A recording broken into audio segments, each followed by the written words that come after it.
તમને ખબર છે દીકરો કે દીકરી જ્યારે નીટની તૈયારી કરતો હોય ત્યારે મા બાપ ઉછીના લઈને વ્યાજે લઈને આમ તેમ કરીને એને સારા ક્લાસમાં યોગ્ય વાતાવરણ મળે એના માટેના પ્રયત્નો કરતા હોય છે. નીટ પછીના એના આયોજનો હોય છે, એ બધું જ તમે ભસ્મીભૂત કરી નાખો છો. ચલો ભૂલ કેટલી વાર? 1 વાર, 2 વાર, 3 વાર ઓન પેપર અત્યાર સુધીમાં 88-89 વખત પેપર લીક થયા છે. ક્યાં છે તમારું મેનેજમેન્ટ?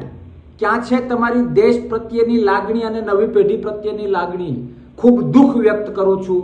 સાથે નીટના એ દરેક ઉમેદવાર કે જે લોકોએ એક્ઝામ આપી હતી એ દરેક દીકરા દીકરીને કહું છું કે સરકારની ભૂલને લીધે તમારો મોરલ ના તોડતા, સરકારની ભૂલને લીધે તમારી હિંમત ના તોડતા.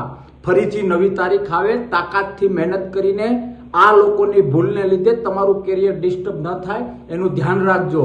અને ગવર્મેન્ટને કહું છું કે થોડાક માણસ થાવ.